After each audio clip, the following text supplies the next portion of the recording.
এটা গল্প হলেও পারত, পাতায় একটা যেটা পড়তাম, খুব লুকিয়ে বাঁচিয়ে রাখতাম তাকে। জানি আবার আসবে কালকে, নিয়ে পালকি পালকি ভাবনা, ফের চলে যাবে করে একলা আমাকে। বোঝে না, সে বোঝে না, বোঝে না, সে বোঝে না, বোঝে না, সে বোঝে না, বোঝে না, সে বোঝে না, বোঝে না, বোঝে না, বোঝে না, বোঝে না। হো হো হো হো হো হো। বড় ইচ্ছে করেছে ডাকতে, তার গন্ধে মেখে থাকতে, কেন সন্ধে সন্ধে নামলে সে পালায়। তাকে আটকে রাখার চেষ্টা আরো বাড়িয়ে দিচ্ছে তেষ্টা, আমি দাঁড়িয়ে দেখছি শেষটা জানলায়। বোঝে না, সে বোঝে না, বোঝে না, সে বোঝে না, বোঝে না, সে বোঝে না, বোঝে না, সে বোঝে না, বোঝে না, বোঝে না, বোঝে না, বোঝে না। কথাটা বলতে না বলতেই স্বর্ণ লাফ দিয়ে তার উপর পড়ে। সে স্বর্ণকে ক্যাচ করে জাপটে ধরে আর পাগলের মতো চুমু দিতে শুরু করে। চুমুতে চুমুতে ভিজিয়ে ফেলেছে স্বর্ণের চোখ, গাল, থুতনি, গলা ও মসৃণ গ্রীবা। এতদিনের অপেক্ষার তর যেন আর সয় না। কম্পিত হাতে খুলেও ফেলেছে বইয়ের পরনের শাড়ি, মুখ ডুবিয়েছে গলায়। মন মস্তিষ্ক, হাত ও উন্মাদ দেহখানা যেন এখন পাগলা ঘোড়ার ন্যায় অবাধ্য। তখনই তীব্র ঝাঁকুনিতে ঘুম ভেঙে যায় তার। দুচোখ খুলে দেখে শুদ্ধ ভ্রুকুচকে তাকিয়ে আছে। তার বাসর ঘরে শুদ্ধ কোথা থেকে এলো? বউ কই তার? সে কিছু বলার আগে বিরক্তি নিয়ে শুদ্ধই বলল। সায়ন ঘাড় ঘুরিয়ে আশেপাশে তাকালো। ফুলে ভরা রুমে ফুল কই? আর বউ? বউ কই তার? সে এবার মাথা চুলকে আমতা আমতা করে বলল, আমার বউ কোথায়? এখানেই তো ছিল। ডাস্টবিনে ফেলে এসেছি, যাও ধুলো ঝেড়ে তুলে নিয়ে এসো। আসার সময় বাবা কি জন্য ডেকেছে শুনে এসো। বাবা ডাকছে। হুম। আরে ভাই, স্বপ্নে কিছু দোষ ছিল। শুদ্ধ সায়নের কথার মানে বুঝে মুখ কুচকে বিরক্তি নিয়ে চলে গেল। আর সায়ন গায়ের উপর থেকে চাদর সরিয়ে ওয়াশরুমের দিকে যেতে যেতে বিড়বিড় করলো, দিনে দুপুরে কি হতচ্ছাড়া স্বপ্ন দেখলাম রে বাবা, ছ্যা। এরপর নিজেকে বকতে বকতে ওয়াশরুমে চলে গেল। সায়ন নিচে দাঁড়িয়ে এবার একা একাই হেসে ফেলে। স্বর্ণ জানলে তাকে ঝাঁটাপিটা করবে। এদিকে ড্রয়িং রুমে সবাই উপস্থিত হয়েছে আহানফের বাবা মায়ের জন্য। কুশল বিনিময়ও সেরেছেন। অন্যরা এখন ইনিয়ে বিনিয়ে শখের সাথেই কথা বলছেন, বোঝার চেষ্টা চালাচ্ছেন শখের সাথে কোনো সমস্যা হয়েছে কিনা। কিন্তু শখ জানিয়েছে তাদের মাঝে কোনো সমস্যাই হয়নি। কিছুক্ষণ আগেও আনাফের সাথে কথা হয়েছে। এই কথা শুনে আনাফের বাবা বললেন শখের ফোন থেকে একটা কল দিতে। শখ দিল। একবার কল দিতে আনাফ কল ধরে বলল, হ্যাঁ সোনা বলো, এতক্ষণে মনে পড়লো আমার কথা? বড়দের সামনে এমন সম্বোধনে লজ্জায় কুকড়ে গেল শখ। বড়রাও মুখ এদিক ওদিক করলেন। তখন আহনাফের বাবা ফোনটা নিয়ে বললেন, সমস্যা কি তোমার? আমাদের কারোর কল ধরছো না কেন? কেন ধরছি না ভালো করেই জানো। যাই হোক, তোমরা এখানে কেন হঠাৎ? যাদের বাড়ির মেয়েকে নিয়ে যে এত সমস্যা তাদের জানতে হবে না পুরো ঘটনা? না, বাসায় যাও। এক কথা আগে ভাবা উচিত ছিল।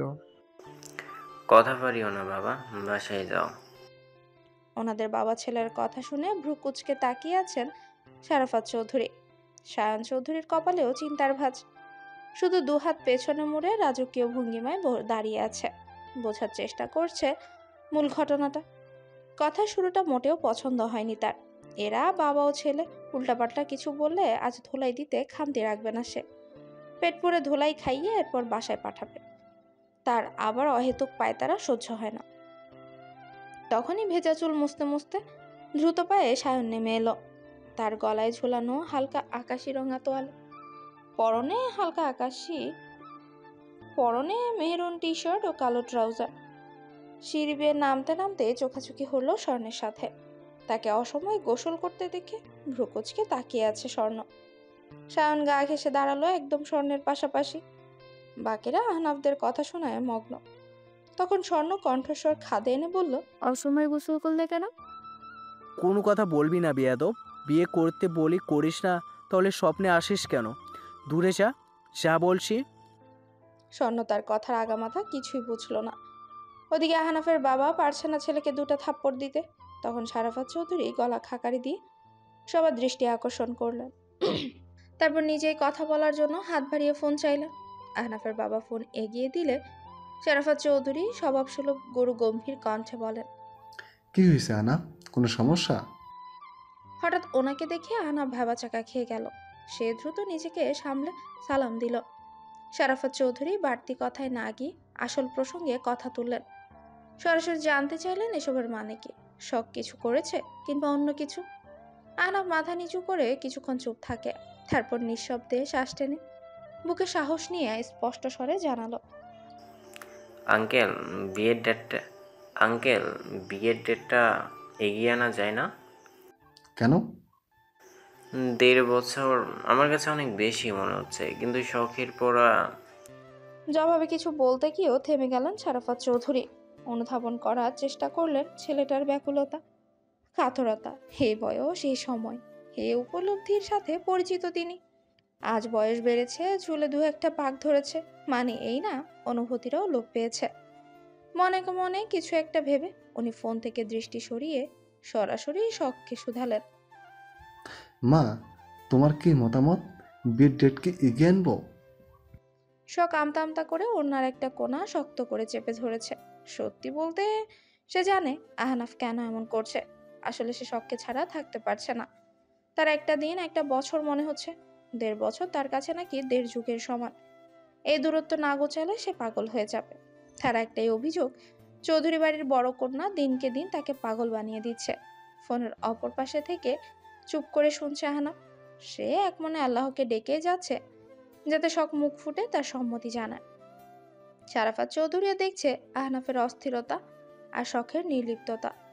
তখন সায়ন মুখ খুলল, আহনাফের উদ্দেশ্যে বলল, ডেট এগাবে ঠিক আছে, কিন্তু শখের পড়াশোনার কথা আগে ভাবতে হবে।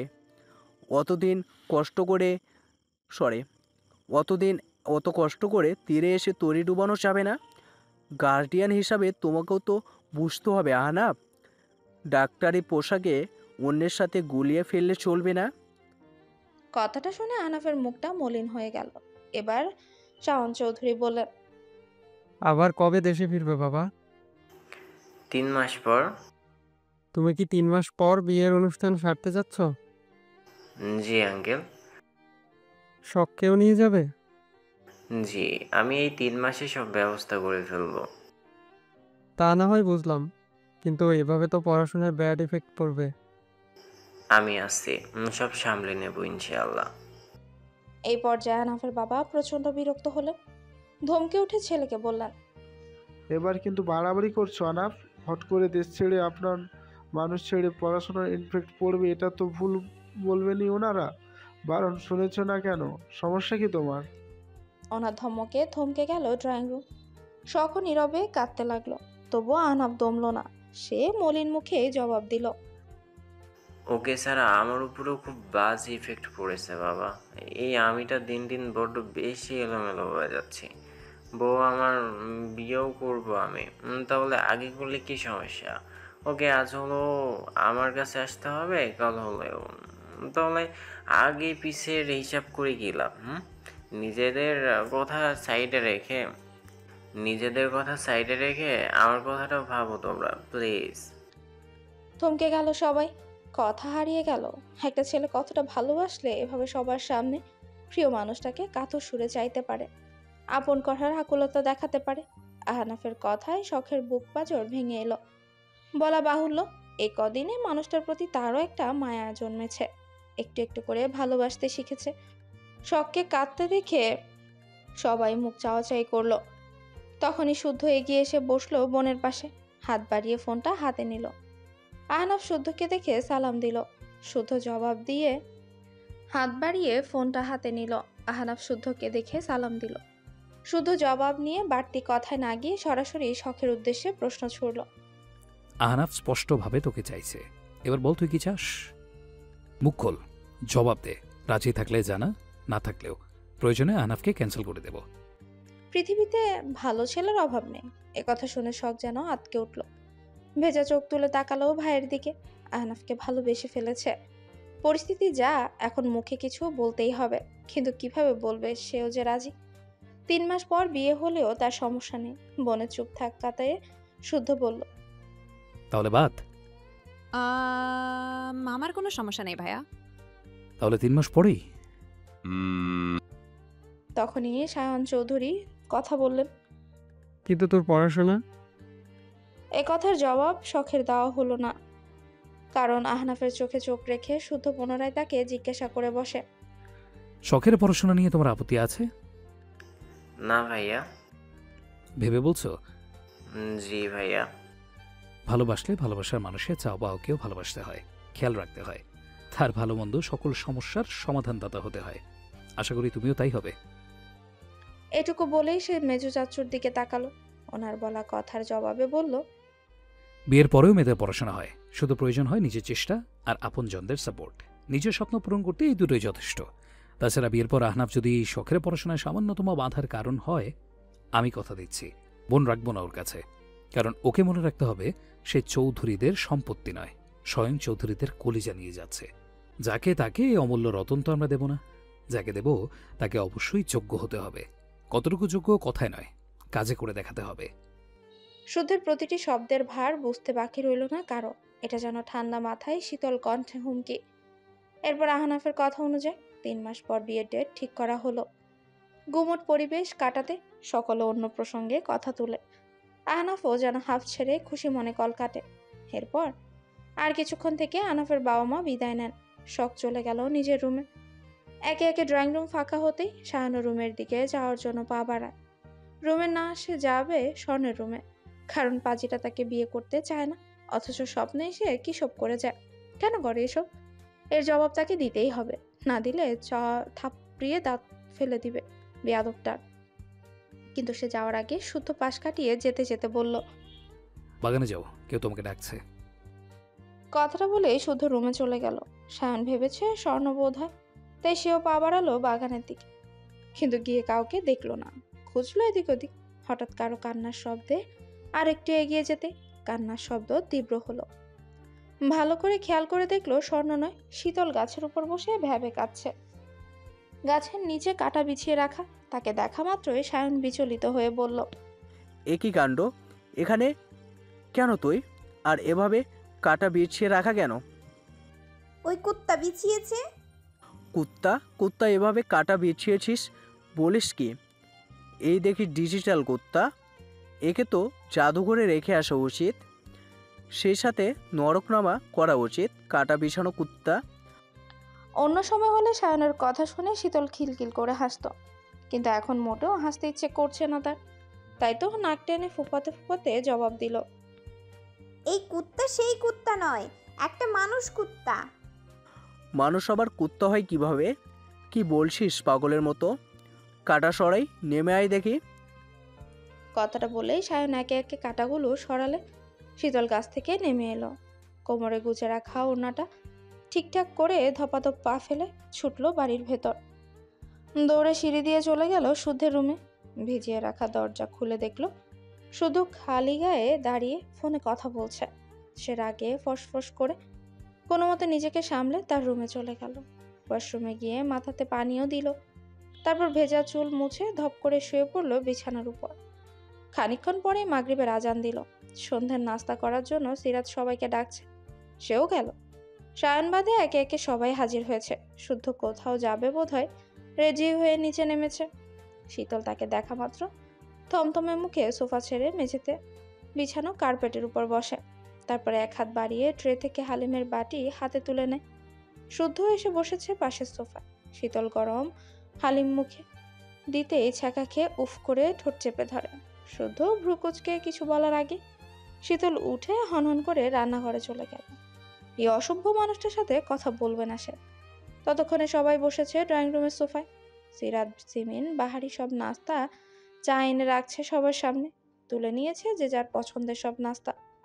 হঠাৎ কারেন্ট চলে যায় এবং তখনই শুদ্ধের মুখ থেকে ব্যথাতুর শব্দ বেরিয়ে এলো। সবার কানে পৌঁছে গেল সেই শব্দ। সবাই বিচলিত। কি হয়েছে উতলা হয়ে জানতে চাইতে না চাইতে জেনারেটরও অন হয়ে গেল। ঝকঝকে আলোয় ভরে উঠল ড্রয়িং রুম। শুধু তখনও মুখ কুঁচকে চোখ বন্ধ করে শটান হয়ে বসে আছে, তার একটা হাত পিঠের পেছনে। সীতারা ছেলের হাত খেয়াল করে বলল, আব্বা কি হলো তোর, এমন করছিস কেন? না কিছু না। সীতারা শুনল না। জোর করে শুদ্ধের টি শার্ট উঁচিয়ে দেখে আতকে উঠে বললেন, এ কি কাণ্ড, এটা কি করে হলো? ওনার কথা শুনে সবার দৃষ্টি শুদ্ধের পিঠের দিকে। কারো ধারালো 4 আঙ্গুলের দাগ বসে গেছে, বিন্দু বিন্দু রক্ত বের হচ্ছে। কে যেন খামচি দিয়ে মাংস ওঠানোর পায়তারা জুড়ে ছিল। শুদ্ধের অবস্থা দেখে সিরাত দৌড়ে গিয়ে অ্যান্টিসেপটিক এনে লাগিয়ে দেয়। সিমিন হাই হাই করে উঠলেন। ভর সন্ধ্যায় খারাপ জিনের কারবার ভেবে সুরা পড়ে শুদ্ধের মাথায় ফু দেন। সিরাত ঝাড়ু হাতে পুরো ড্রয়িং রুম খুঁজলেন, বিড়াল টিড়াল আছে নাকি দেখতে, কিন্তু কিছুই পেল না। হঠাৎ করে এমন কাণ্ড ঘটায় সকলেই হতবাক। চোখের পলকে কি থেকে কি ঘটে গেল কিছুই বুঝলেন না কেউ। তবে শুদ্ধ আশেপাশে তাকিয়ে একজনকে না পেয়ে দীর্ঘশ্বাস চাপল। কাজ সেরে তখনই পালিয়েছে সে। পরপর শুদ্ধের ফোনে কল আসে, সে উঠে দাঁড়ায়, কিন্তু সীতারা উঠতে দিলেন না। কিছু খেয়ে ওষুধ খাইয়ে তবেই ছেলেকে ছাড়লেন। যে ক্ষত হয়েছে প্রচুর ব্যথা হবে। শুদ্ধ কথা না বাড়িয়ে ওষুধ খেয়ে বেরিয়ে গেল। কয়েক ধাপ এগিয়ে পেছনে ফিরে তাকালো। শীতলের ব্যালকনি বরাবর কেউ নেই, তবে সে নিশ্চিত শীতল ওখানেই লুকিয়ে আছে। দেরি হয়ে যাচ্ছে ভেবে পুনরায় যাওয়ার জন্য পা বাড়াতে শীতলের কণ্ঠের গান কর্ণকুহরে পৌঁছালো। সে থমকে দাঁড়িয়ে গেল। শীতল তখনও চেঁচিয়ে গেয়ে যাচ্ছে, বন্ধু হাইটা যখন যায় পিছন ফিরা ফিরা যায়, দেখলে তারে মনের ভিতর দোতারা বাজায়। বন্ধুর মাথায় বাবরি চুল দেখতে লাগে বিউটিফুল, রঙে ঢঙে রহিম সাইজা আমারে নাচায়। উপর থেকে গান গাইছে চেঁচিয়ে শীতল, আর নিচে দাঁড়িয়ে গান শুনে হতবাক শুদ্ধ। তার বোধগম্য হলো না আসলে গান নাকি আস্ত খোঁচা। গানই যদি হয় খাপে খাপ মিলল কিভাবে? দেখলে তারে মনের ভেতর দোতারা বাজায়, এই লাইনের মানে কি? তাকে দেখে ওর মন দোতারা বাজে? তা ধীর ধীর গতিতে বাজে নাকি বুলেটের গতিতে? ভয়ঙ্কর ব্যাপার তো। পরখ করা দরকার ব্যাপারটা। পরখের আগে অবশ্য চালাকার দরকার। বেশি শক্তপোক্ত না হলে আবার চলবে না। ওই এক বাড়ি দিলে ভূত পালিয়ে যায় এমন হলেই হয়। তাছাড়া এবার বাড়ি এসে বুঝলো আশেপাশে চালাকাট দেখেনি। আগে ছাদে বাগানে চালাকাট পড়ে থাকতো, চালাকাটগুলোর হাত পা গজিয়েছে বোধহয়। হঠাৎ উড়ে উড়ে কোন গর্তে লুকিয়েছে তাও জানা দরকার। এত দরকারে দরকারি কাজগুলো সেরে ফেলবে যদিও। ততক্ষণে শীতলের গান থেমে গেছে। থামার কারণ পরের রিলিক্স ভুলে গেছে সম্ভবত। শুদ্ধ নিশ্চিত তাকে বের হতে দেখেই শীতল গান গেয়েছে। আর গান থেমেছে মানে সে উকি মরে হলেও দেখবে দাঁড়িয়ে আছে কিনা। কথাটা ভাবা মাত্রই জানলার পর্দার আড়াল থেকে ইঁদুরের মতো মুখ বের করে উকি মারে শীতল। তাকে জানলা বরাবর তাকিয়ে থাকতে দেখে চট করে মাথা সরিয়ে নিল। সেকেন্ডের ব্যবধানে আবার উকি মারে। তখন শুদ্ধ চেঁচিয়ে বলে, নেমে আয়, মারবো না। কথা কানে ঢুকলো না, আয় বলছি। ভাজা বাদাম কিনে দেব। আমাকে যেতে হলে কিন্তু খবর আছে তোর। 1 থেকে 10 গুনবো, এর মধ্যে না এলে আজ সারা রাত কান ধরে দাঁড় করিয়ে রাখবো। কথাটা শুনে শীতল পর্দার আড়ালে থেকে জবাব দেয়, আমি কিছু করিনি শুদ্ধ ভাই। আমি কখন বললাম তুই কিছু করেছিস? আয় দ্রুত আয়, বের হতে হবে আমাকে। আমি এত বোকা না, বাদামের লোভ দেখিয়ে চালাকাট দিয়ে মারার ধান্দা কি ভেবেছেন বুঝি না কিছু। ভালোই তো চালাক হয়েছিস। চালাক হওয়া খুবই ভালো, তবে কতটা চালাক হয়েছিস পরীক্ষা নেব সময় করে। এখন আয়, নয়তো চলে যাব কিন্তু। কোথায় যাবেন? পাত্রী দেখতে। আমি যাব না। না, আগে আমি দেখে আসি, পছন্দ হলে সবাইকে দেখে আসিস। মেয়ে কি করে, দেখতে কেমন, গায়ের রং সাদা নাকি কালো, আমার মতো লম্বা চুল নাকি বব কাটিং, কাজল পরলে সুন্দর দেখায় তো? সুন্দরী বউ লাগবে না আমার, আমি চাই বুদ্ধিমতী বউ। সুন্দরীরা বোকা আর মাথা মোটা টাইপের হয়, সেটা জলজন্ত প্রমাণ তো তুই। কথাটা শুনে শীতলের মুখের হাসি মিলিয়ে গেল, মন ভার হলো। সে মুখ গোমরা করে জবাব দিল, চোখের সামনে থেকে বিদায় হন, নামবো না আমি। ওকে, আচ্ছা শোন, একটা কাজ করে দিতে পারবি? করলে কচকচে 500 টাকার নোট দেব। কি কাজ শুদ্ধ ভাই? একটা মোটা চেলাকাট আমার রুমে রেখে আসবি।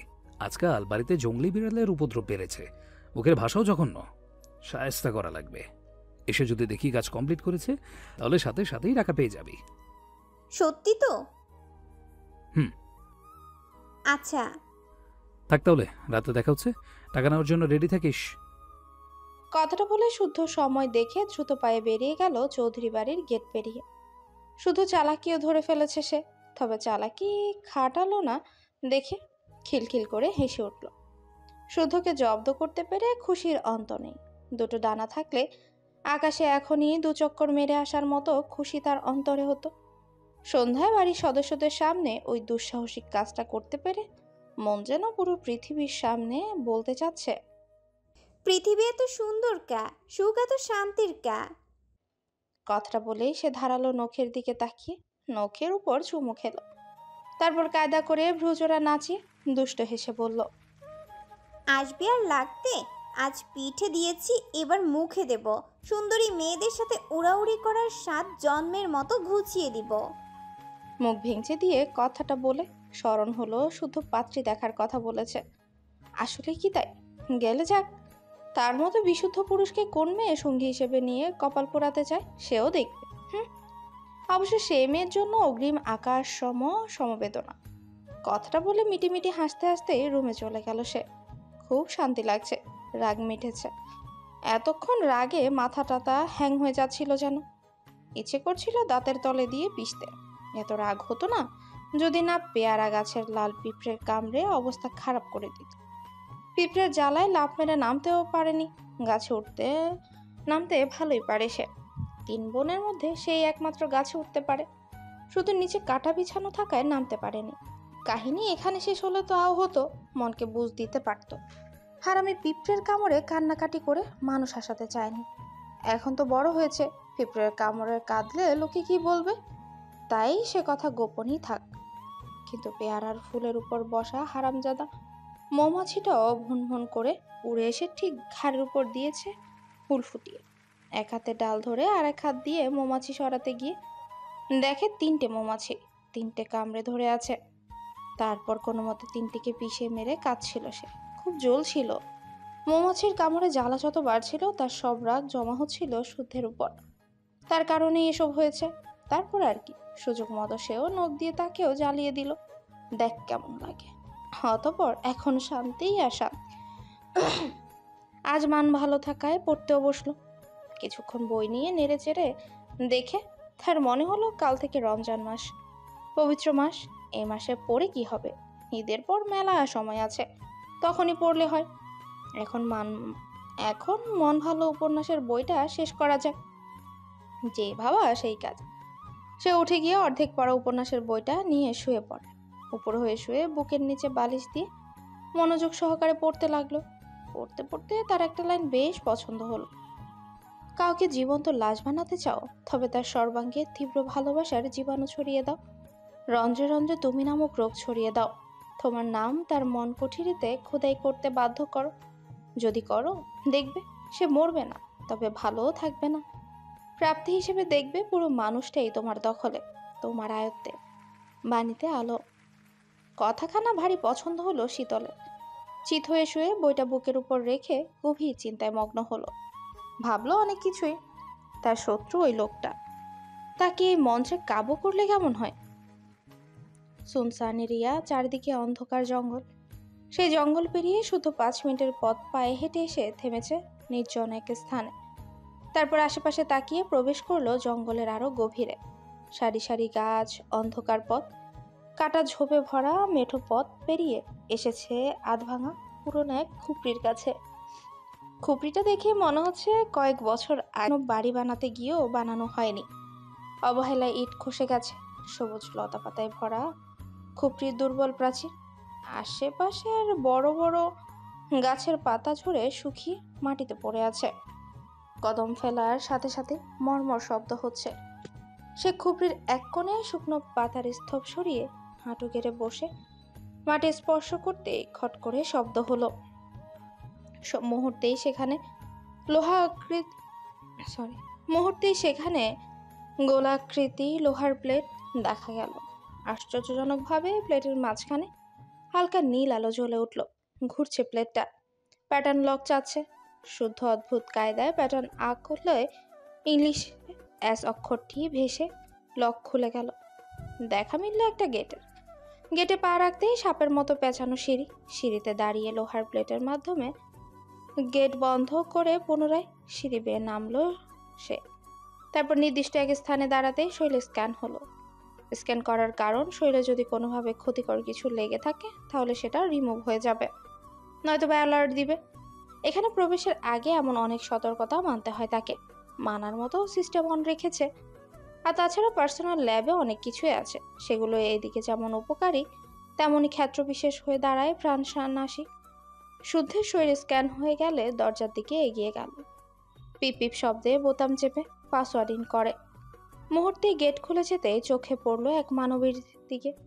মানবী অ্যাপ্রন পরিহিত অবস্থায় সোফায় গা এলিয়ে বসে আছে, চোখ জোড়া বন্ধ, অথচ ঠোঁটে অমায়িক হাসি। হঠাৎ সেই হাসি মুছে গেল। দ্বিতীয় কারো উপস্থিতি টের পেয়ে চোখ খুলে তাকালো। শুদ্ধকে দাঁড়িয়ে থাকতে দেখে উঠে দাঁড়াতেই শুদ্ধ ভেতরে প্রবেশ করে বলল, ঐশ্বর্য কোথায়? কেবলই ফ্রেশ হতে গেল, চলে আসবে এক্ষুনি। হঠাৎ জরুরি তলব? কাজ হয়ে গেছে। কোনটা? পুরোনোটা। নতুন কোনো সিমটম দেখা দিয়েছে? কি? ছেলেটার পুরুষালী হরমোনগুলো ব্লক হয়ে নারীর দেহের হরমোন তৈরি হচ্ছে এবং পুরুষালী অবয়ব কেটে ধীরে ধীরে নারী দেহের গঠন প্রকাশ পাচ্ছে। তার মানে আমার ধারণাই সঠিক, মেডিসিন বদলে দিয়েছে কেউ। তবে অবাক করার মতো ব্যাপার ঘটেছে সব। যেমন? ছেলেটার কণ্ঠস্বর মেয়েদের মতো শোনাচ্ছে, শরীরে অস্বাভাবিকভাবে পশম এবং তার পুরুষালী স্তনবৃত্ত প্রাপ্ত বয়স্ক নারীর মতো দেখাচ্ছে, যা আমাদের ধারণার বাইরে ছিল। কথা হচ্ছে এই মেডিসিন কোথা থেকে এলো, কারা বানালো, তাদের মূল উদ্দেশ্য কি। এটার রেজাল্ট ভয়াবহ। কেউ যদি প্রতিশোধমূলক কাজ করতেও এটা বাজারজাত করে তাহলে পুরুষ সমাজ হুমকির মুখে। কথাটা শুনে শুধু ঘাড় ঘুরিয়ে একবার তাকিয়ে পাশের রুমে চলে গেল। পরনের পোশাক ছেড়ে ল্যাবের পোশাক পরে গেল নির্দিষ্ট একটি কক্ষে। কাচের তৈরি বিশাল আকারের কক্ষে শুয়ে আছে জীবন্ত পুরুষ। শ্বাস চললেও চলাফেরা নেই, কথা বলে মাঝে মাঝে, চোখ মেলে তাকায় না, খাবার নিজ হাতে তুলেও খায় না। তাকে শুধু বাঁচিয়ে রাখা হয়েছে বিশেষ এক উপায়। তবে তার মরার দিন ঘনিয়ে এসেছে। বর্তমানে তার যা অবস্থা, ভদ্র সমাজে চলাফেরা করতে পারবে না সে, কারণ সাধারণ মানুষ তার কাছে খাদ্যে পরিণত হতে পারে, আবার সাপের ন্যায় খোলসও ছাড়তে পারে। শুধু মুখে মাস্ক পরে এগিয়ে গেল তার কাছে। কে বলবে বড়লোক বাপের ছেলে এটা? যাই হোক, কর্মফল বলে একটা কথা আছে। এসব ভাবতে ভাবতেই শুধু নিজে পরখ করলো। মাত্র 4 সপ্তাহে এসব সিমটম দেখা দিয়েছে। আর কিছুদিন না হয় অপেক্ষা করাই যাক, দেখা প্রয়োজন তাদের আর কি দেখতে হয়। তারপর না হয় পরবর্তী ধাপ অনুযায়ী এগোনো যাবে। এরপর সে আর কিছুক্ষণ সেখান থেকে ঐশ্বর্যের সাথে দেখা করলো। কথা হলো গুরুত্বপূর্ণ কিছু বিষয়ে। সেসব করতে করতে রাত বাজলো 1টা। ঐশ্বর্যকে সব বুঝিয়ে দিয়ে বের হয়ে ফিরতে ফিরতে বাজলো রাত 1:30। সায়নের পার্টি অফিস তখনও খোলা। পার্টি অফিস পেরিয়ে চৌধুরী বাসায় যেতে হবে। শুদ্ধ কি মনে করে অফিসের ভেতরে প্রবেশ করে। তাকে দেখা মাত্রই আজম সহ সকলেই ব্যতিব্যস্ত হয়ে গেল। শাহরিয়ার ভাইয়ের ছোট ভাই, মানে তাদেরও ভাই। মুখে মুখে শুদ্ধকে ভাই ভাই ডেকে ব্যস্ত রাখতে চাইলেও খুব একটা লাভ হলো না।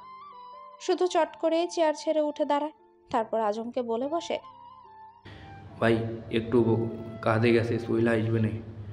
কোথায় গেছে?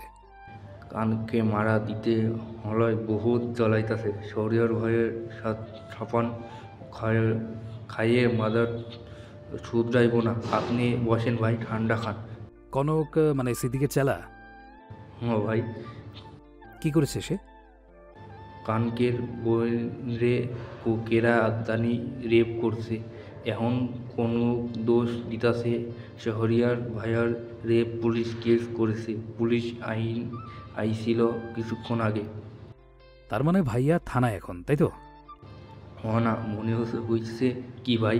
ভাই চলো। কি কইতাছি যে চৌধুরী বাড়িতে জানাইতে মানা করছিল। শাহরিয়ার ভাইয়ে জানাইলে আমারে আগে কুপাইবে কইছে। সকালটা হইলেই ভাইয়ে জামিন পাইয়া যাইব। আপনি থানায় যাইয়েন না ভাই, শহরিয়ার ভাইয়া গোসা করব। শুধু শুনল, তারপর এক পকেটে হাত গুজে আজমের কাঁধে হাত রেখে হাঁটতে হাঁটতে বলল, তোমার শাহরিয়ার ভাই নির্বাচনে দাঁড়াবে, তা জানো?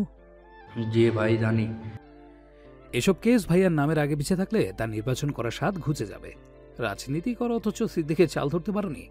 সিদ্দিকের এখন একটাই লক্ষ্য, ভাইয়াকে নির্বাচন করতে না দেওয়া। আর এই জন্যই কনকের বোনের কেসটা ভাইয়ার ঘাড়ে চাপাতে যাচ্ছে হয়তো, যাতে কেস জারি হয় তার নামে। নির্বাচনের আগেই ভাইয়াও মুখ থুবড়ে পড়বে। যদি ভাইয়াকে ভালোবাসো এবং তার স্বপ্ন পূরণ করতে চাও, তাহলে চলো জায়গা, রাতের দাগ রাতেই মুছি। দাগ পড়বে না, দাগকে অবহেলা করতে নেই। কোন দাগ কার জীবনের মোড় ঘুরিয়ে দেয় বলতো মুশকিল। তার কথাগুলো আজম হতবাক হয়ে শুনল। আসলেই তো, এভাবে তো ভেবে দেখেনি। এজন্যই শিক্ষিত মানুষের সঙ্গে চলা উচিত, কারণ এরা জানেও বেশি, জ্ঞান রাখেও বেশি। দুজন কথা না বাড়িয়ে চলল থানার দিকে। যেতে যেতে শুদ্ধ ফোনে কারোর সাথে কথা বলল। কথা শুনে মনে হলো কোনো বড় মাপের মানুষ। এটাও বুঝলো শুদ্ধের রাজনীতিবিদের সাথে যোগাযোগ আছে। সঙ্গে এটাও বুঝলো সায়নের জামিন হলো বলে। থানায় অলরেডি জানানো হয়ে গেছে। ঘটনা বুঝে আজম হঠাৎ আমতা আমতা করে বলল, ভাই কান কথা কইতাম অনুমতি পাইলে। রাগ কইরেন না, ভুল কইলে মাফ করবেন, কইরা দিয়েন। মনের কথা চাইপা রাখতে পারি না, দিদেই খাই কইতাছি। ভাই আপনি ওসব কাজ ছাইরা আমাগো লাগে মাঠে আইসা পড়েন। কি দরকার শুধু শুধু অবুঝ হৃদয়ের হোগায় ইঞ্জেকশন মারা? আমাগো চারপাশে বড় বড় মোলা ইঁদুর আছে, তাও মুখোশ পরা ইঁদুর। আমি আর শহরিয়ার ভাই মাঠে নামছি হে করে মাপ সাফ পূরণের লিগা।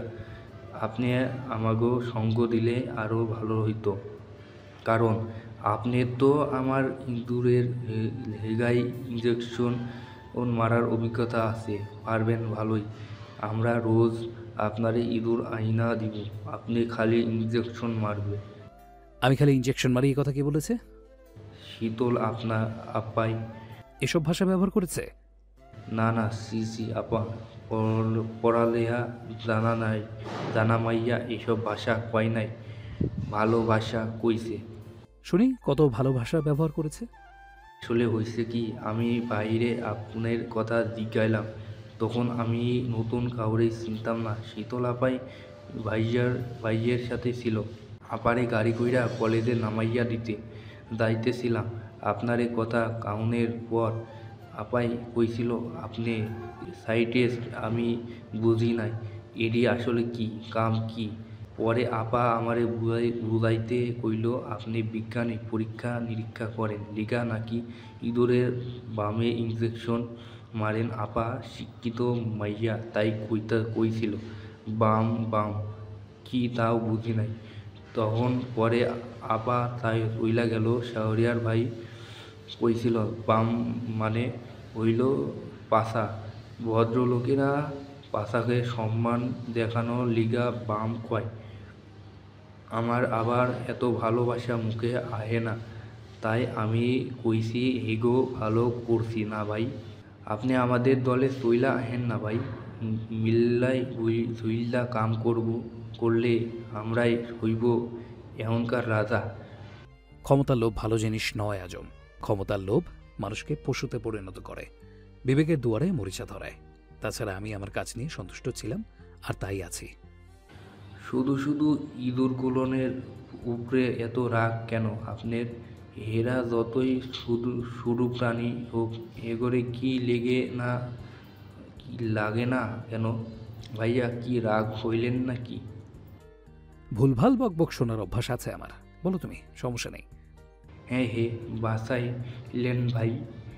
এরপর আজম নিজের মতো করে বকবক করতেই থাকলো। শুদ্ধ শুনছে কি না বোঝা গেল না, কারণ সে ব্যাকটেরিয়ার নাম মনে করার ব্যস্ত। এই সময় এই অবস্থায় হঠাৎ ব্যাকটেরিয়ার নাম মনে করার কারণ জানা না গেলেও কাউকে শিক্ষা দেওয়ার প্ল্যান এঁটেছে একথা শতভাগ নিশ্চিত। কারণ আর যাই হোক, সে অকারণে কিছু করে না। এদিকে প্রতিটি টিভি চ্যানেলের ব্রেকিং নিউজ চাঞ্চল্যকর একটা ঘটনা। বারবার দেখা হচ্ছে নামি দামি একটি কালো গাড়ি, গাড়ির ডিকি খোলা এবং ডিকির মধ্যে রাখা মানুষের কাটা হাত পা। ছবি সুস্পষ্ট দেখা যাচ্ছে না, যদিও কারণ আবছা করা, যাতে কেউ ভয় না পায়। কার গাড়ি, কাটা হাত পা কাদের, কোন অপরাধের দরুন এমন ভয়াবহ মৃত্যুদণ্ড বোধগম্য হলো না কারো। সাংবাদিকরাও ছবি তুলছে, প্রচার করছে নিজ চ্যানেলে। তখনই সাক্ষী হতে হলো আরেকটি ঘটনার। জানা গেল এই গাড়িটি রাজনীতিবিদ আবু সিদ্দিকের বড় ছেলের। সে বাইরের দেশে থাকলেও 3 দিন হলো দেশে এসেছে। পেশায় রাঘবী প্লেয়ার, বাবার মতো রাজনীতির ধারে কাছেও নেই, শান্ত ধীর স্বভাবে। নাম কায়েস সিদ্দিকী, বয়স 26-এর কাছাকাছি। কিছুক্ষণ আগে কায়েমের গাড়ি দেখালেও এখন কায়েসকেও গ্রেপ্তার করে নিয়ে যাওয়া হচ্ছে। আবু সিদ্দিক সেই মুহূর্তে একটা বারে লাল পানি ঢালছিলেন গলায়। ওনার মন মেজাজ ছিল অত্যন্ত ফুরফুরে। দলীয় অন্য সদস্যরাও ছিলেন আমোদ ফুর্তিতে। ঠিক সেই মুহূর্তে কনকের মাধ্যমে ছেলের বিপদের কথা পৌঁছে গেল সিদ্দিকের কানে। ছেলের গাড়িতে নাকি কাটা হাত পা পাওয়া গেছে। হিসাবে মোট 5 জন ছেলের হাত পা। সিদ্দিক মাথায় হাত দিয়ে বসে পড়েন। সিদ্দিক নেশার ঘরে পাজর হরকে গেলেও দ্রুত ধরে ফেললো। ফোন কলে পুনরায় খোঁজ নিয়ে জানলেন ঘটনা সত্য। এসবের মানে কি? ছেলে এই কাজ করতেই পারে না, অসম্ভব। কেউ না জানলে উনি খুব ভালো করেই জানেন রক্তে ফোবিয়া আছে তার। রক্ত দেখতে পারে না। এর আগে রক্ত দেখে বহুবার প্যানিক অ্যাটাক হয়েছে। হসপিটাল থেকে অনেকবার, চিকিৎসাও চলমান। এমনকি ছেলের কারণে বাসায় মুরগি কবুতরও জবাই হয় না। অথচ কার এত বড় স্পর্ধা হলো যে ছেলেটাকে এভাবে ফাঁসালো? কিভাবে রাগ তুললো? কিসের রাগ তুললো? সে যেই হোক, তাকে ছেড়ে দেওয়া যাবে না। বরং এর পেছনে কারা আছে সেটাও বের করতে হবে। এমন ভয়ঙ্কর প্ল্যান যার মাথা থেকে বেরিয়ে, সে সাধারণ কেউ নয় নিশ্চয়। এসব ভেবে উনি সময় নষ্ট না করে উঠে দাঁড়ান। চট করে ওনার স্মরণ হলো সায়নের কথা। সায়ন থাকলে এসব ঝামেলা চুটকি মেরেই সমাধান করে দিত, কিন্তু এখন সে নেই। নতুন করে পাখা গজিয়েছে তার, এখন কদিন উড়ুক, সময় করে টুক করে পাখা ঝেঁটে দিলেই হবে। সদ্য উঠতে শেখা পাখি উচ্চতায় গেলে নিজেকে অন্য কিছুই মনে করে। সায়নেরও একই অবস্থা। দল ছেড়ে সে ভেবেছিল একাই দল গোছাতে পারবে। অবশেষে পারলেও করতে তাকে দেওয়া হবে না, কারণ সোনার ডিম পাড়া হাঁসকে তার ক্ষমতা বুঝতে দেওয়া বুদ্ধিমানের কাজ না। এতে মালিকেরই বিপদ কিনা। কায়েসের ঘটনা যখন টিভি চ্যানেলের ব্রেকিং নিউজে আজম, শুদ্ধ আর সায়ন একসাথে থানা থেকে বের হচ্ছিল, তখনই আজমকে তাদের দলের একজন কল করে ঘটনা জানাতেই সেও সায়নের কানে কথাখানা পৌঁছে দিল। সায়ন শুনে হঠাৎ হো হো করে হেসে উঠল। হাসতে হাসতে পেটে খিল ধরার উপক্রম। শুদ্ধ কিছু না বললেও আজম বলল, হাসেন কে ভাই? আমারেও কন আমিও একটু হাসি। এমনি এমনি হাসছি না রে পাগলা। ঠাপকে বাপ ডাকার সময় এসে গিয়েছে বেচারা সিদ্দিকের। ওর নাজেহাল অবস্থা থেকে হাসছে। কিন্তু এ কাম করলো কেডায়? আসে একজন। কেডায় ভাই? আমার ছায়া সঙ্গে। এরপরের প্রশ্ন করার সাহস হলো না আর আজমের, তবে ধারণা করে ঠোঁট টিপে হাসলো। সায়ন আজমকে চলে যেতে বলে 2 ভাই এগোলো বাড়ির পথ ধরে। দুজনের কাছে 2টো বাইক। মাঝারি গতিতে পাশাপাশি বাইক চালাচ্ছে দুজন। কারো মুখে কোনো কথা নেই, অথচ কিছুক্ষণ আগের ঘটনায় দুজনই অবগত। তারা এও জানে কায়েসকে পরিকল্পনা ছাড়াই ফাঁসিয়ে দিয়ে পাশারা পুরো চাল উল্টে দিয়েছে সুবর্ণ চৌধুরী স্বর্ণ। এই স্বর্ণ মাঝে মাঝে এমন সব কাজ কারবার করে সায়ন না হেসে পারে না। এটাও যে রাগের বহিঃপ্রকাশ খুব করে জানে সে। আর তার একটা কাজেই খেলার মোট চূড়ান্ত সীমানায় নিয়ে যাবে, এটা হয়তো সিদ্দিক আন্দাজও করতে পারবে না। যদিও চালটা একটু পেঁচানো। এই যেমন সিদ্দিক ওর দলেরই এক ছেলেকে দিয়ে কনকের বোনকে রেপ করালো, তাও এত নিখুঁতভাবে। বোঝার উপায় নেই এটা তার পূর্ব পরিকল্পনা। রেপ করার স্থানে আবার রেখে এসেছিল সায়নের নাম খোদাই করা ব্রেসলেট। শুধু দিয়েছিল ওই ব্রেসলেটটা, সেটা পেয়ে কনকের ধারণা পূর্বশত্রুতার জোরে এ কাজ করেছে সায়ন। এর মধ্যে সিদ্দিকও যা তা বুঝিয়েছে, বিচারের দাবিতে কেসের কথা আগে স্মরণ করিয়েছিল, যাতে সায়নকে কেসে ফাঁসিয়ে নির্বাচন আটকাতে পারে। বোকা কনক বিশ্বাস করে সায়নের নামে কেস ঢুকেছে, যাতে কেস থাকায় নমিনেশন আটকে যায়। তাদের প্ল্যান এই অবধি ঠিকঠাক ছিল, কিন্তু ঠান্ডা মাথার স্বর্ণ ব্যাপারটা সহজে হজম করতে পারেনি। সায়নের গায়ে রেপ কেসের দাগ তার মনে ভয়ঙ্কর জেদ সৃষ্টি করেছে। ফলস্বরূপ আজমকে দিয়ে ছেলেগুলোর কাটা হাত পা নিয়ে সিদ্দিকের ছেলের গাড়ি কেটে রাখিয়েছে। এদিকে সিদ্দিক যখন সায়ন অ্যারেস্ট হয়েছে বলে আমোদে ফুর্তিতে ব্যস্ত, তখনই স্বর্ণই সিদ্দিকের ছেলেকে কট খাইয়ে দিয়েছে। এসব করার পর তাকে আগে জানিয়েছে। সব জেনে সে চুপ করে থানায় বসেছিল বললে ভুল হবে, যদিও গরম গরম হালিম খাচ্ছিল পুলিশদের সাথে, বেশ ভালোই স্বাদের ছিল। এই অমৃত স্বাদের টানে হলেও সে আবার থানায় যাবে, যেতেই হবে। অতঃপর তারা পার্কিং লটে বাইক পার্ক করে এমনভাবে বাড়িতে প্রবেশ করলো যেন কেউ টেরই পায় না। কিন্তু ড্রয়িং রুমে পা রাখতেই দেখে শীতল আর শারাফাত চৌধুরী বসে লুডো খেলছে। টুকটাক খাবার দাবারও দেখা যাচ্ছে। তাদের দেখে শীতল আর চোখে বড় আব্বুর দিকে তাকালো। এতক্ষণ ছলে বলে বড় আব্বুর কাছে শুদ্ধর নামে অনেক কিছুই বলেছে, বারণও করে দিয়েছে যাতে এসব না শুধায়, তাহলে শুদ্ধ তাকে আবারও মারবে। কথাটা শুনে উনি জানিয়েছেন বলবে না, এতেই খুশিতে ডমক শীতল। এত রাতে ছেলেদের ফিরতে দেখে উনি ঘড়ির দিকে তাকালেন, তারপর গমগমে সুরে বললেন, কটা বাজে এখন? ভদ্রঘরের ছেলে এত রাতে বাসায় ফিরে? দিন দিন বোধ বুদ্ধির লোপ পাচ্ছে নাকি তোমাদের? তখন সায়ন জবাব দিল, একটা কাজ ছিল বাবা। মধ্যরাতে কিসের কাজ? আর মানুষ রাজনীতি করে না নাকি দেশে তুমি একমাত্র রাজনীতিবিদ? সায়ন মাথা চুলকে কথা বাড়ালো না। বাবা যে তার উপর ভীষণ বিরক্ত সে জানে। আজকে সুযোগ পেয়েছে কথা শোনাতে, এক বিন্দুও ছাড় দেবে না। ছেলেদের চুপ থাকতে দেখে শারাফাত চৌধুরী এবার শুদ্ধকে বললেন, আর শুদ্ধ, তুমি শীতলকে রাত থেকে বসে থাকতে বলেছো কেন? ও বাচ্চা একটা মেয়ে, রাত জাগলে শরীর খারাপ করবে না? এসবও বলে দিতে হবে আমাকে? বাবার কথা শুনে শুদ্ধ কপাল কুঁচকে তাকালে শারাফাত চৌধুরী বিরক্ত হয়ে উঠে দাঁড়ায়, বলেন, খবরদার বলছি, ওর দিকে চোখ গরম করে তাকাবে না। নিজেরা রাত বিরাতে ফিরবে আর বাচ্চাটাকে খেতে দেওয়ার জন্য রাত জেগে বসে রাখবে। আজ দেখলাম, এরপর যেন এসব না দেখি। কথাটা বলে শীতলকে রুমে যেতে বলে উনিও চলে গেলেন। ছেলেরা বড় হয়েছে, এখন আর কি করা শাসন মানায়? তবুও যতটুকু না করলে নয়। বাবার জারার হাত থেকে ছাড়া পেয়ে সায়ন জানালো খাবে না, প্রচুর ঘুম পাচ্ছে তার। কথাটা বলে দ্রুত পায়ে সিঁড়ি বেয়ে উপরে চলে গেল। ভেবে নিল স্বর্ণের রুমে খোলা পেলেই ঢুকে পড়বে। বুকের ভেতরটা কুটকুট করছে, হাত নিষ্পিস করছে কাউকে বুকের মধ্যে জাপটে ধরার। ঠোঁটটাও কেমন করে যেন চুলচুল করছে, কারো ঠোঁটে ডুব দেওয়ার বাহানায়। কিন্তু স্বর্ণের রুমের দরজা বন্ধ দেখে বিরক্ত হলো। দুবার নকও করলো, তারপর ফিসফিস করে ডাকলো, জান, এই জান, দরজা খুল। আরে বাল, দরজাটা খুল। দুটো চুমু খেয়েই চলে যাব। শরীরে শক্তি পাচ্ছি না সোনা, কাছে একটাবার। কতক্ষণ দেখি নাই তোকে। ওই হারামজাদা সিদ্দিকের বইয়ের কসম, তোর কপালে দুই চোখ দুই গালে নাকে ঠোঁটে থুতনিতে গলায় আর কাঁধে একটু চুমু খাবো। এইটুকুতেই হয়ে যাবে আমার। খোল সোনা, ঘুমের ঢং মারাও। আমি জানি তুই ঘুমাসনি। স্বর্ণা, এই স্বর্ণকমল বালের বউ আমার, তোর ঘুমের মায়েরে ভালোবাসা দিবসের শুভেচ্ছা। এবার তো খোল। চুমুর জন্য ক্ষুধার্ত আমি, তুই একজন ক্ষুধার্ত মানুষকে খেতে দিলি না। পাশানি কোথাকার, বদদোয়া করলাম তোকে, তোর বাচ্চারা যেন ল্যাংটা হয়ে জন্মায়। এত ডেকেও সাড়া না পেয়ে বকতে বকতে নিজের রুমের দিকে পা বাড়ায় সায়ন। আর স্বর্ণ দরজার পাশে দাঁড়িয়ে ঠোঁট কামড়ে হাসছিল। ওদিকে শুদ্ধ গা এলিয়ে সোফায় বসেছে। গা ঘামার কারণে পিঠে সে ক্ষততে প্রচণ্ড জ্বলছে। জঙ্গলিটা তখন সর্বশক্তি দিয়ে খামচি বসিয়েছে। কি মনে করে শীতল পানির গ্লাসটা এগিয়ে দিলেও নিল না, তাই দেখে শীতল মুখ বাঁকালো, মনে মনে গালিও দিল। তখন শুদ্ধ বলল, আবার নালিশ করেছিস? এটাও বিশ্বাস করতে হবে?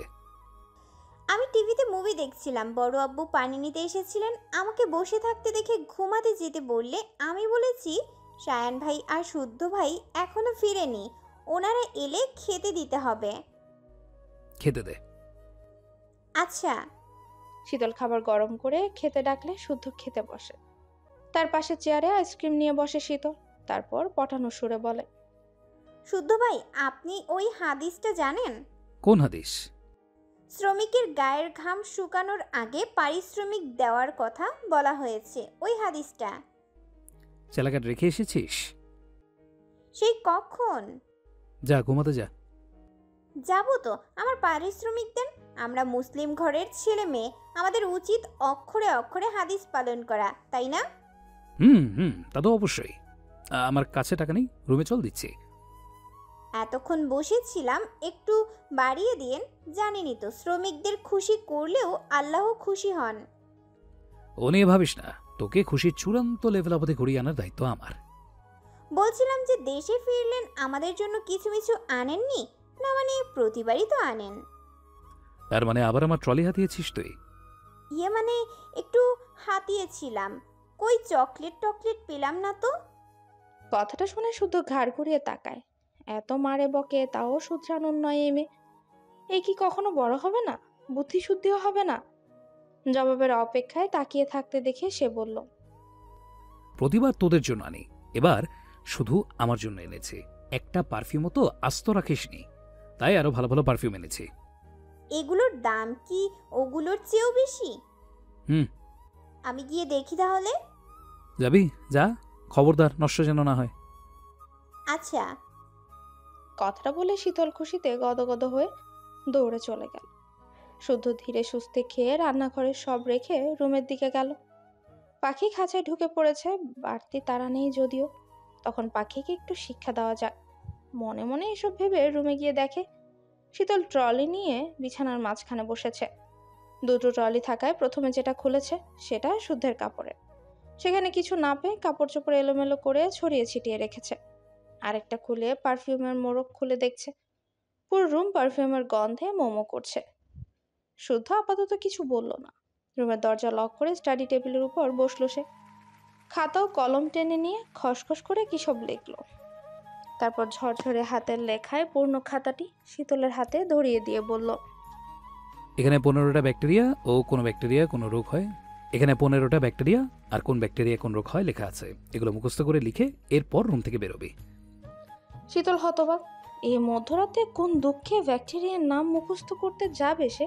নিজের পড়া ধরে ছুঁয়ে দেখে না, অথচ সে খাতাতে চোখ বুলিয়ে দেয়াল ঘড়ির দিকে তাকালো। তারপর বলল, এত রাতে ব্যাকটেরিয়ার নাম মুখস্থ করব কেন শুদ্ধ ভাই? কোন ব্যাকটেরিয়ার কারণে কোন রোগ হয়, কোন ওষুধে রোগ সারে, একটা মেডিসিন তৈরি করতে কতখানি খাটুনি খাট লাগে এসবও তো জানা দরকার, তাই না? তাছাড়া মেডিসিনে ট্রায়াল দিতে ইঁদুরের হোক মানে বামে ইঞ্জেকশন মারি কেন, এর পেছনে কাহিনীও তো জানতে পারবি। শীতল মুখ লটকে তাকিয়ে রইল। মধ্যরাতে এসব অত্যাচার সহ্য হয়? সে খাতাতে চোখ বুলিয়ে নিল। এত বড় বড় ইংলিশ বানান উচ্চারণ করবে কিভাবে? পড়তে গিয়ে দাঁতগুলো না ঝরঝর করে পড়ে যায়।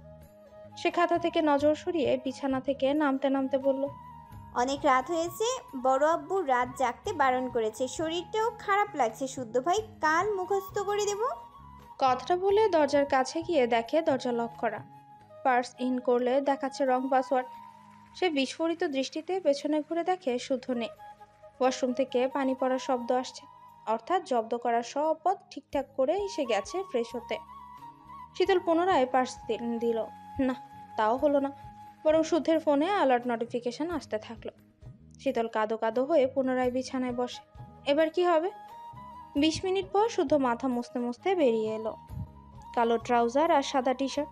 তাকে মলিন মুখে দাঁড়িয়ে থাকতে দেখে শুদ্ধ বলল, মুখস্থ বল দেখি। শুদ্ধ ভাই, আর কখনো আপনার অবাধ্য হব না, টাকাও লাগবে না, যেতে দিন প্লিজ। কথাটা শুনে শুদ্ধ এগিয়ে তার মুখোমুখি দাঁড়ালো। ঠান্ডা হাতে শীতলের কপালে স্পর্শ করে তাপমাত্রা দেখে বলল, জ্বর নেই তো? তাহলে ভুল বকছিস কেন? সত্যি বলছি। এই সত্যি এ অবধি কতবার বলেছিস? বুঝতে শেখার পর থেকেই তো বলছি, তাও ধরেন 1000 পার হয়েছে বলা। রেখেছিস কথা? না। তাহলে এবারও রাখতে হবে না। তুই এটা মুখস্থ করতে করতে আমার জামা কাপড়গুলো দ্রুত গুছিয়ে ফেল। পারফিউমগুলো জান প্রাণ খেয়ে নিস না। এবার নিজ দায়িত্বে নতুন পারফিউমগুলো সাজা দেখি। আর চেলাকাট কই? খাটের নিচে। শুধু সেটা বের করে দেখে লাল মেহগুনি গাছের শক্তপোক্ত চালাকার বিড়াল মারার কথা শুনে মোটা সোটাই এনেছে। সে চালাকারটা ঘুরিয়ে ঘুরিয়ে দেখতে দেখতে বলল, কাজে হাত দেওয়ার আগে চালাকাটাকে ঝটপট সালাম করে দেখি। আর করবো না বললাম তো। কথাটা বলেই শীতল ভ্যা ভ্যা করে কেঁদে দিল। না মারতেই কেঁদে কেটে একাকার অবস্থা। তখন শুদ্ধ বলল, সন্ধ্যায় খামচে মেরেছিলি কেন? জানা ভয় নেই? একবারও মনে হয়নি এর ফল কি হতে পারে? বুঝলো তখনকার রাগ তোলার জন্য তাকে ভুলিয়ে ভালিয়ে এখানে এনেছে। সে ভেজা চোখে পিটপিট করে তাকালো। বুঝলো কিছু না বললে মার হজম করতে হবে, কিন্তু বিনা বাক্যে মার না খেয়ে তার ভুলো চোখে আঙ্গুল দিয়ে দেখিয়ে দেওয়া দরকার। তার কিছু না ভেবে সে পেছনে ঘুরে কামিজের চেনের কিছুটা নামিয়ে দিল। সাথে সাথেই শুদ্ধের নজর আটকালো শীতলের ফর্সা মসৃণ পিঠে চেপে লেগে থাকা কালো রঙা অন্তবাসে চিকন ফিতায়। শীতলের বোকামতে শুদ্ধ নিজেও খেই হারিয়ে ফেলল। এক ধাপ পেছাতে গিয়ে হাত থেকে চালাকাট পড়ে গেল। তখন শীতল কান্না মিশ্রিত গলায় বলল, দেখুন আপনার জন্য মৌমাছি কামড়ে কি করেছে। ও নিজের ব্যথাটা ব্যথা, আর আমারটা বুঝি শরীর না। আমার বুঝি ব্যথা লাগে না, কষ্ট হয় না। শুদ্ধ হতভম্ব। ততক্ষণে দৃষ্টি আটকে গেছে মৌমাছির কামড়ে ফুলে লাল হয়ে থাকা শীতলের ঘাড় ও পিঠের কিছু অংশে। এসব কখন হলো? ইস, কি অবস্থা করেছে! গাছে কি তবে মৌমাছি ছিল? মনে মনে জবাব পেয়ে এবার বুঝে নিল শীতলের রাগ মেটানোর মূল কারণ। তাকে মৌমাছিরা কামড়েছে বলে সে সুযোগ বুঝে রাক্ষসীর মতো খামচি দিয়েছে। ভাগ্যিস বলেনি। শুদ্ধ ভাই, আপনার জন্য মৌমাছিরা আমাকে কামড়েছে, এখন আমি আপনাকে কামড়াবো। নিন, এবার ঘুরে দাঁড়ান দেখি, গুনে গুনে সব কটা কামড় শোধ করি। কথাটা ভেবেই শুদ্ধ গলা খাকারি দিয়ে চালাখাট যথাস্থানে রেখে দিল। যা পানিশমেন্ট পাওয়ার পেয়েছে, বাড়তি কিছু করলে ওভারডোজ হয়ে যাবে, তখন আবার আরেক বিপদ। তাই একবার তাকিয়ে দৃষ্টি সরিয়ে নিয়েছে। শীতল তখনও অভিযোগ করেই যাচ্ছে। কেন হলো, কিভাবে কি করলো সেসব বলছে। শুধু তার কথা শুনলো কি না বোঝা গেল না। তবে ভেজা চুল মুছতে মুছতে নির্লিপ্ত কণ্ঠে বলল, অ্যান্টিসেপটিক লাগিয়ে নে। উক্ত কথা বলে ভেজা তোয়ালে মেলে দিতে ব্যালকনিতে গিয়ে দাঁড়ালো সে। ঠান্ডা দমকা বাতাস ছুঁয়ে দিল তার পুরুষালী শরীর। শিরশিরিয়ে উঠল লোমকূপ। ধীরে ধীরে চেপে রাখা শ্বাসটুকু ছাড়লো। বুক ভরে শ্বাস টানলো। ভোরে বৃষ্টি নামবে বোধহয়। আকাশ মেঘলা হয়ে আছে, চাঁদ তারকার দেখা নেই। সে ট্রাউজারের পকেটে এক হাত গুজে কিছু ভাবলো। একবার রুমের মধ্যে উকি মেরে দেখলো শীতল ড্রয়ার খুলে অ্যান্টিসেপটিক নিয়ে ড্রেসিং টেবিলের আয়নার সামনে দাঁড়িয়ে পিঠে ঘাড়ে অ্যান্টিসেপটিক লাগাচ্ছে। সে আর তাকালো না, তাকানোর প্রয়োজনও আর বোধ করলো না।